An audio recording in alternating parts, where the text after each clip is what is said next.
Enrico Serusa. This is on Indian spirituality, quantum consciousness theory, neuroscience, and paradigm shift.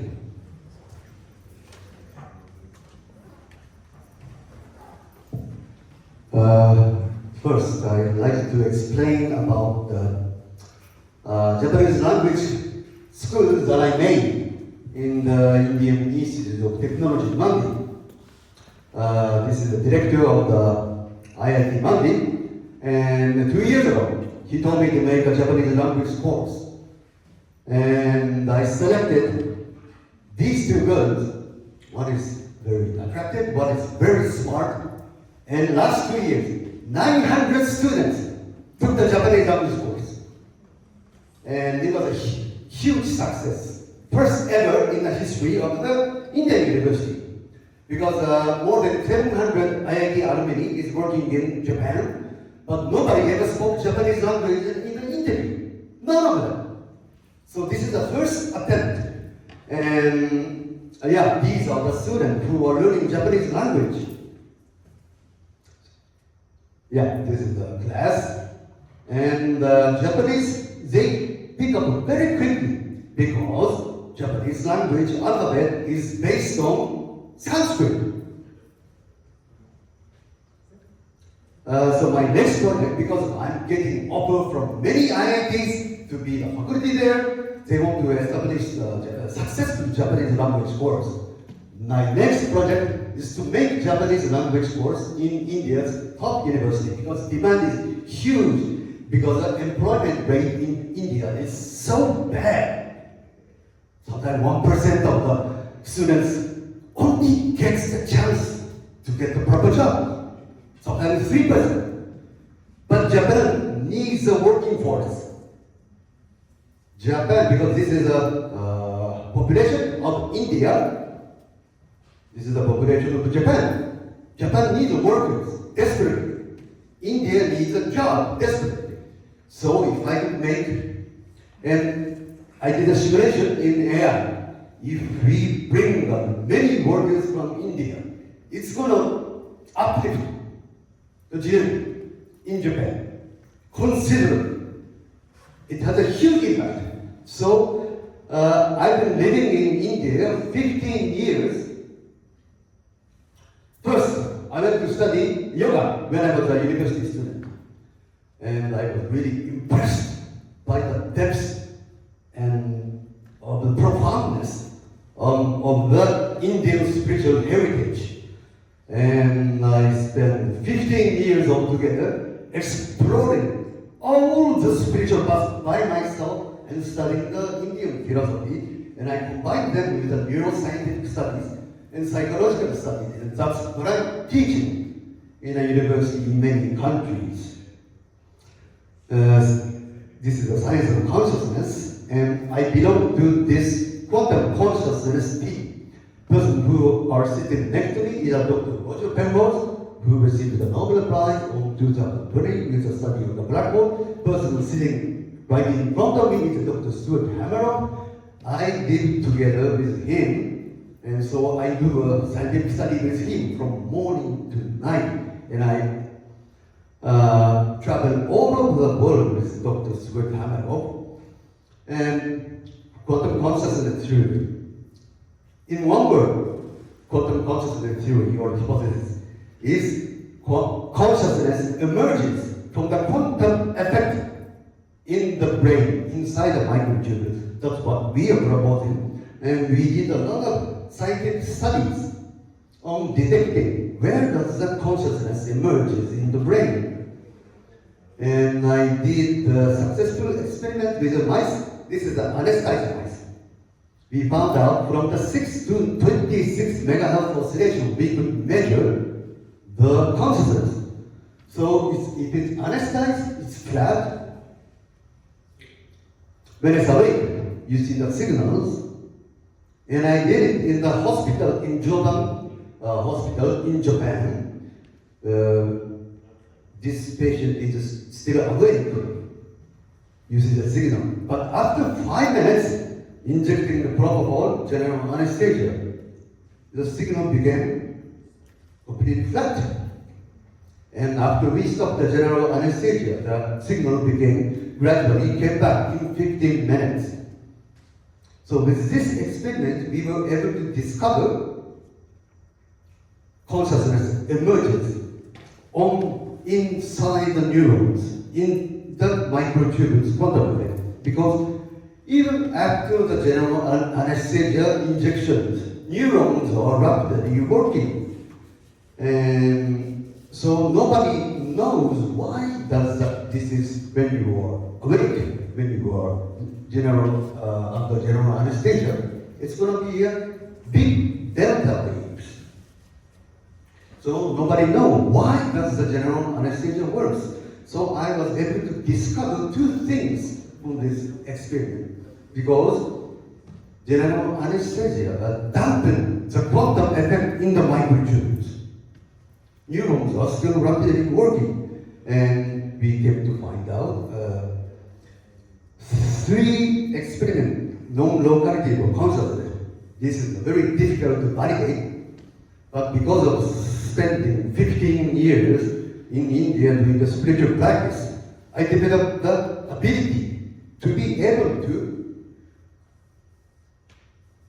transmit my awakening consciousness to hundreds of people at once. And I do display this in all the academic conference.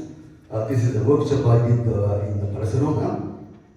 And on the weekend in Japan, I do the Shakti, transmission of awakening workshop. And we use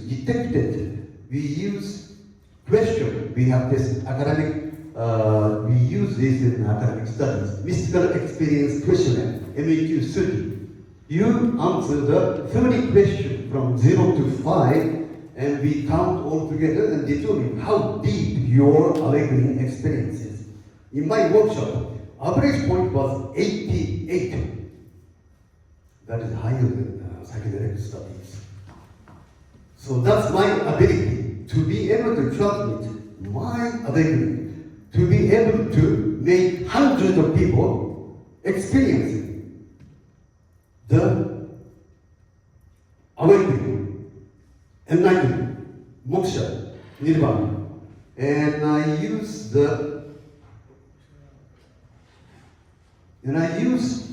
this machine. This is before the transmission session. This is after the transmission session. It's usually become more than 3 times bigger. So, locality of consciousness. And 4, human-to-human quantum entanglement experiment. We are doing many things. First, I went to Stanford University and I was able to detect. This is in this university. First, they checked my brainwave and they found out my brainwave is completely different from ordinary human beings. And I was able to transmit, synchronize my brainwave to the person in front of me. We did the EEG studies. Because my brainwave, when I'm transmitting, it's gamma wave, only gamma wave. And I went to Stanford University and I was able to detect the photon coming out from my eye. I'm very good at gazing person's eye and transmit my consciousness or awakening. And we did deep meditation quantum signature. When I'm in deep meditation, my signal becomes like this. And this is my director of IIT Mandi's experiment. He went to the place where the psychic children are, and he was able to detect the spikes like this. This is very unusual brain waves. He could be able to detect the brain wave of the psychic children. And this is who I collaborate. This is Federico Fagin. He's the one who made a microprocessor. Now he had an awakening experience in 1990, and now promoting the quantum consciousness theory. And this is a very influential neuroscientist, Christoph Koch. I went to Brazil 2 years ago. He had a deep awakening experience there. Then he changed his theory to the quantum consciousness theory. Before, he was promoting the neurons, and the person who is sitting that side of me, Hartmut named his public good quantum computer.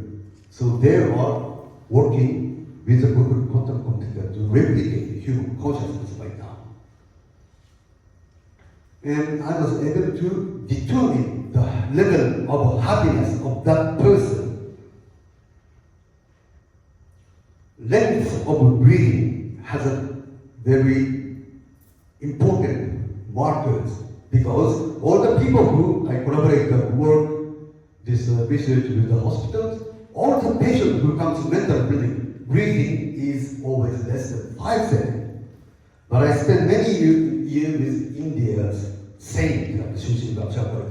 The breathing, same Indian saint breathing go longer than 30 seconds of breath. So I made a map of a beginning, when you're having a mental problem, to the final end of the spiritual path, reaching total unconditional love and complete relaxation.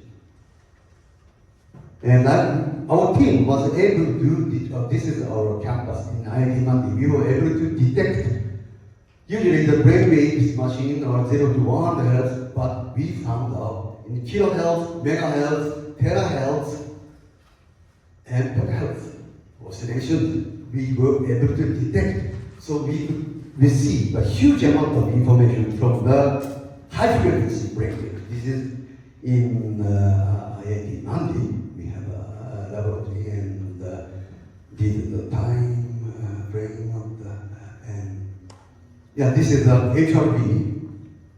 With this, using this and high frequency brainwave machine and regular brainwave machine, I was able to determine precisely how happiness that person is, or how deeply mental issue is, from all combining these threes.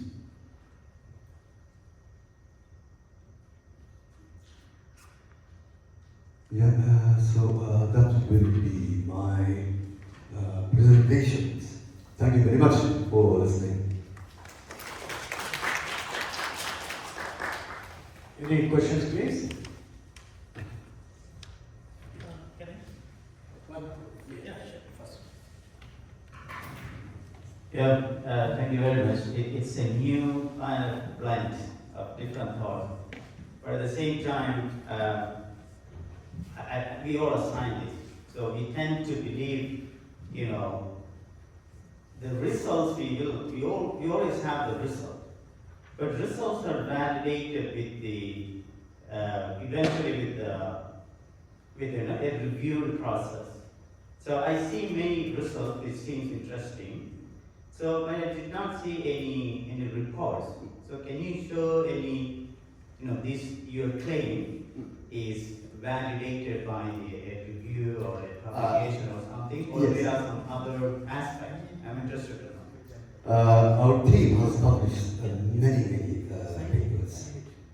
We have many members in our group, and we have published. Some kind of scientific journal or Yeah, yes. Okay, so I will take a look at them. Okay. Yeah. Yeah. Okay. One minute. Okay, go ahead. Oh, no, okay, right. Yeah. Hello, what's up? Yeah, sir. A very interesting talk, and my question is somewhat similar to the first question that was asked. Because you're talking about this quantum consciousness. Yes. Okay? Typically, whenever we use the word quantum, then there should also be a classical analog of that. Okay? So that at a certain limit, the quantum behavior becomes a classical, goes on to the classical behavior. Okay? So in this case, then how do you actually differentiate a quantum consciousness from classical quantum consciousness? That is the question number one. And second, First, I like to talk. Okay. Answer the first one. yeah. Classical one, I think the neurons, we try to detect how the neuron works and mapping all of them. First, the science they did with the fruit fly, they discovered all the simulation of the neurons, and we try to reverse engineer into the AI. But we have come to the standpoint that the big limitation is there. With present AI, we cannot replicate human consciousness or any consciousness. Any fruit fly or any dogs, scientists was never able to replicate the consciousness itself. So that is the limitation of the classical theory of consciousness. So that's why. So you mean to say that this is inherently a quantum area? Yes. No? This is quantum consciousness. Yes. Okay. So my second question is more because I myself a theoretical practitioner. So your observations are based on experiments, okay?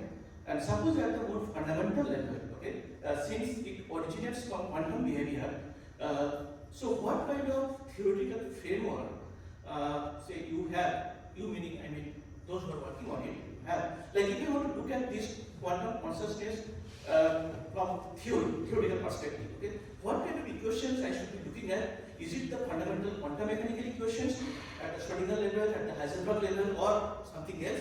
Or you need an altogether different theory where quantum is just a name, but it may not really originate from so what we know as quantum mechanics. Maybe it is something else, okay? Something else that expresses your feelings rather than the particle or the wave behavior of quantum mechanics. Okay? So that's the second question. Excuse me, I didn't get the question. Could you? Okay, maybe later you can. Okay. Yeah, maybe, yeah. Probably can. We can discuss it in the deep. Yeah. Sure. The lady there, please.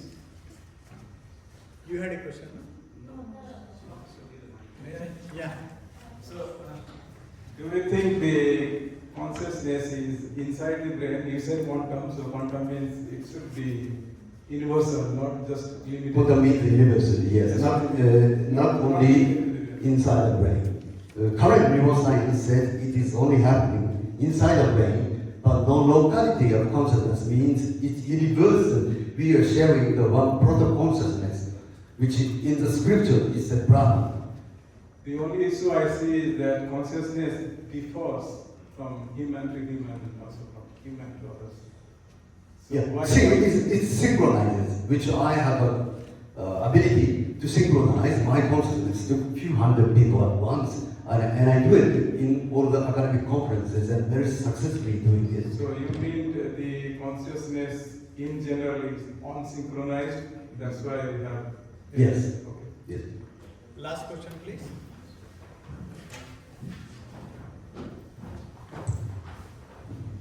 Thank you, Professor, for your very much interesting talk.